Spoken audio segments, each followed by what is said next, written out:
Listen up, Nintendo, I got things to say. If you wanna get with me, there's something that you should know.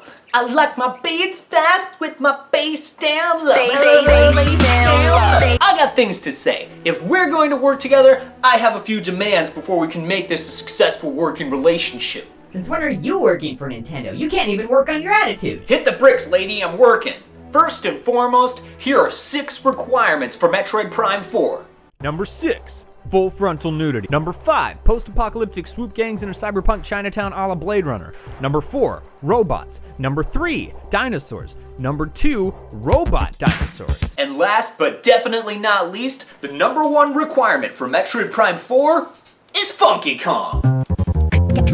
Chip, there will never be full frontal nudity in a Nintendo game. Incorrect. There was going to be in Super Metroid when Samus dies. Her suit would pop off and show her clothes and she'd been naked. Trouble is though, that the Japanese sent it out to Nintendo of America and they were like, yeah, no. So it was the American censors who kept me from seeing Samus's bush as a kid. Thanks a lot, Michelle Obama!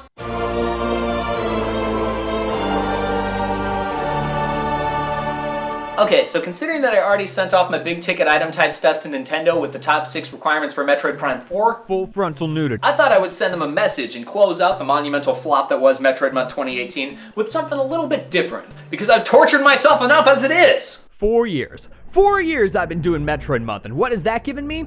A shitload of psychotic Metroid fans with barely enough of a grasp on the English language to form a sentence. Wait, was this recording just? And who could forget the greatest piece of feedback I've received in my tenure on YouTube?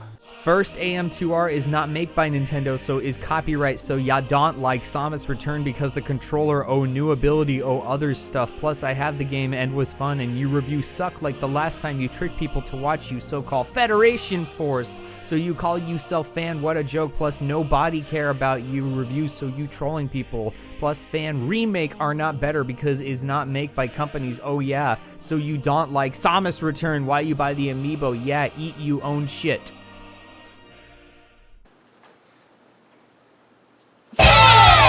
Focus, donkeys. So, Samus Returns sucked a big one, but that's okay, because Metroid Other M sucked an even bigger one.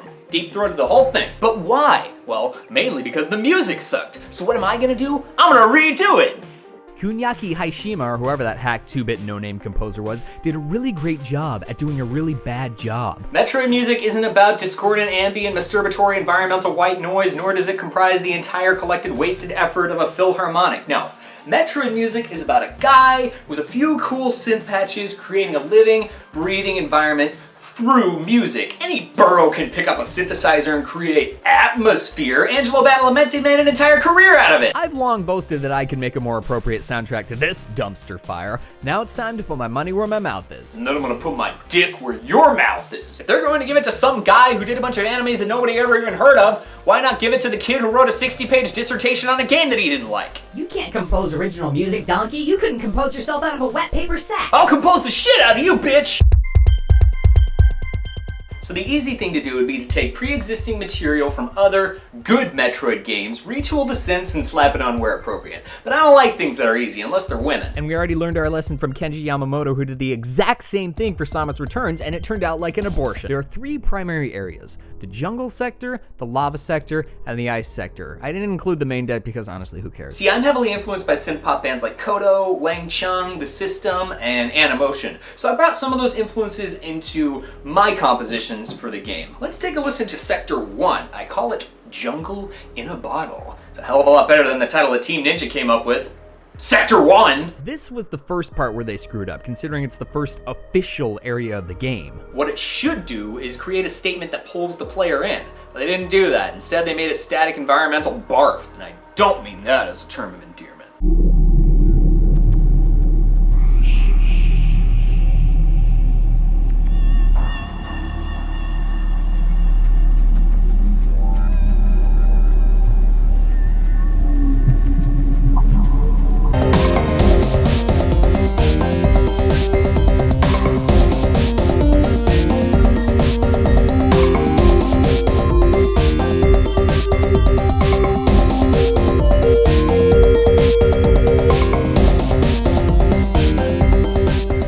A lot of percussion to give it that kind of sub-Saharan African, jungle vibe. So I used 909, basic electronic kit, some drum sounds from Super Metroid, and a ton of delay. Like, I'm talking delay for days. Dude, check out this snare. Oh man. Picture it like this. You're going down that elevator. You're set loose on a new area. You don't know what lies in wait for you. The tension builds, and with it, your excitement. You hear this faint little string section. What's that? Are those the sounds of the jungle greeting me as I descend into its tropical abyss? Whoa, jungle drums! Whoa, more jungle drums! Whoa, killer bass line! I'm so fucking pumped! I start out with a delayed tom line that works rhythmically to support some faint synth strings referencing Green Brinstar from Super Metroid. After that cooks for a while, I introduce the Brinstar snare, which is also set to a rhythmic delay. Then the 808 hi-hat comes in. Then the 909 kit comes in with this sick dance beat. It sounds a little bit like...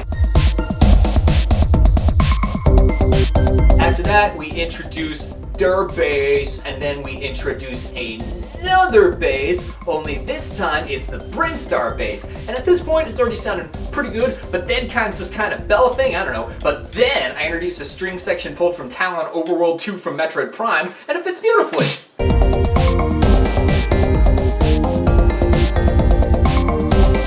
So that kind of hangs out for a while, and then I pull another bell section from Green Brinstar, and then I have dual pan synths playing this awesome little reference from the previous piece, and it's so atmospheric and beautiful.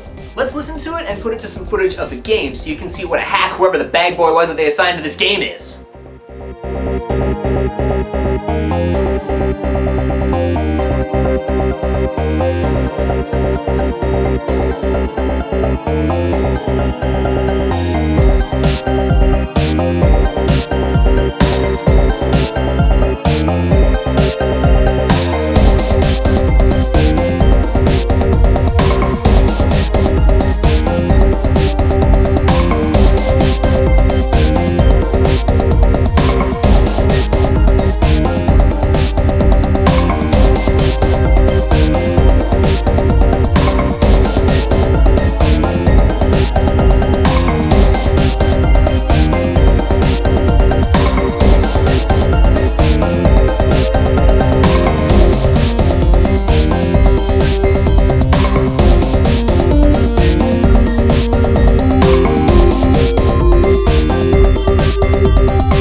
Pretty killer so far, but remember, the most grating track of all was that for the lava/sand sector, a piece which had a literal screeching sample.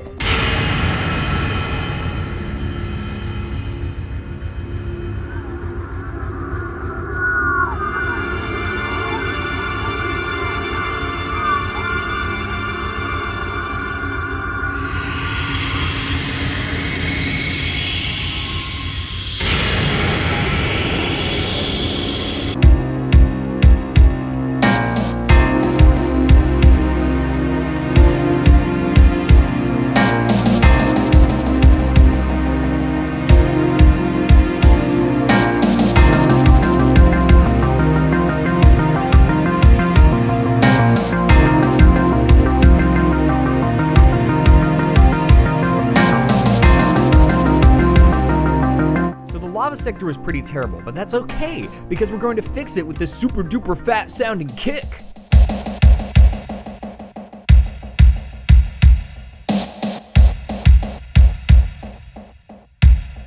So I threw up this massive sounding kick with the Brinstar snare, tons of reverb, naturally, some airy synths, and a sequencer. I pictured the sequencer kind of like emulating the bubbles from the lava rising up. You see, sometimes music can come from a place that makes you feel something. Back during the Romantic era, composers would look at a picture and they would create an entire piece based off of what they felt from looking at that picture or what they thought the vibe or the sound of that picture would be like. And video games are basically the same. They're a lot like moving pictures that you can interact with, thereby making them high art. Rather than go with a darker vibe, I actually built on these suspended chords here. Suspended chords are really cool because you can play a lot over them and they're quite open sounding. I like to complement the areas that the game's giving me rather than go against it. And this particular part of the game has a lot of wide open chambers. I picture the reverb and the echoes of the snare kind of like the echoes of the seismic activity bouncing off of the walls of the bottle ship. Let's take a listen.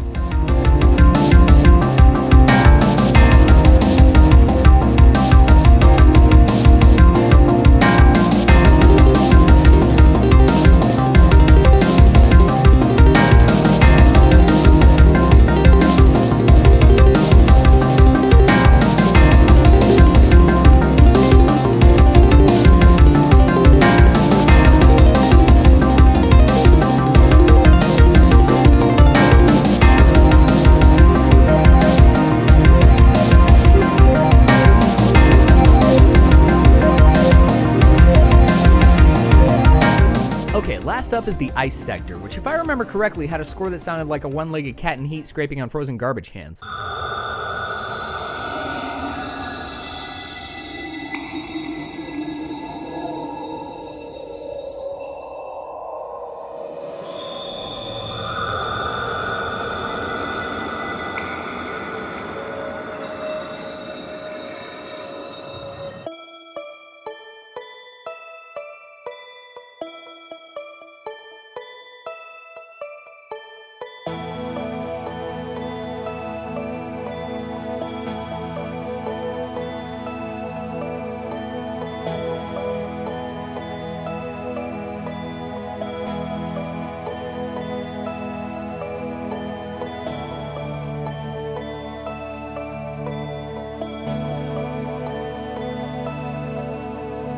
This one right here. This one! It's my magnum opus, my masterpiece, a perfect display of melody and atmosphere, yet technically proficient, because I programmed this radical synthesizer run into it.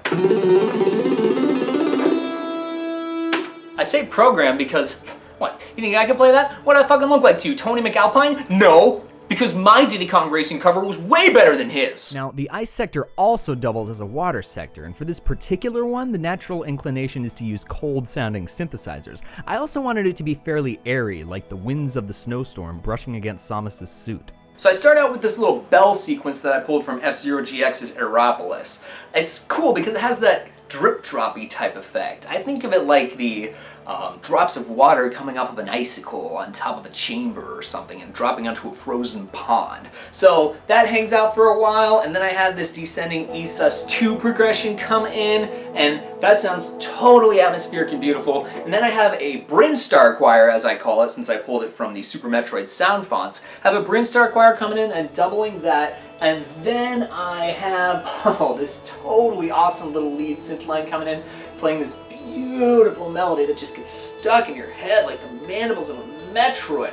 Oh my god. So that hangs out for a while, and then I introduce another bell sequence, only this time it's the chords from Phendrana Drifts from Metroid Prime 1. Yeah, that sounds pretty cool. And then the percussion comes in a few times, and it repeats. Let's take a listen.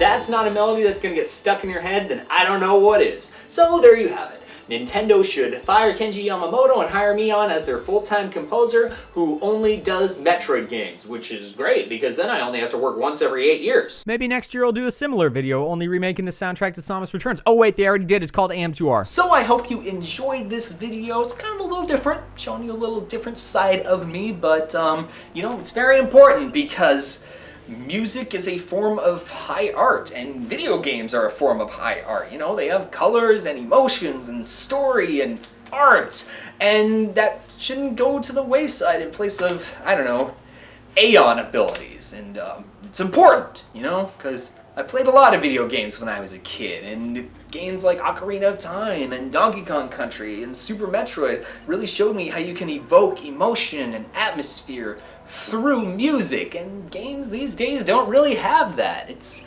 really a shame because I don't know what kind of things kids are going to have to sort of act as that catalyst to be interested in playing music. I mean, I didn't want to play piano when I was a kid. Buddha knows that. It was something that was an obligation.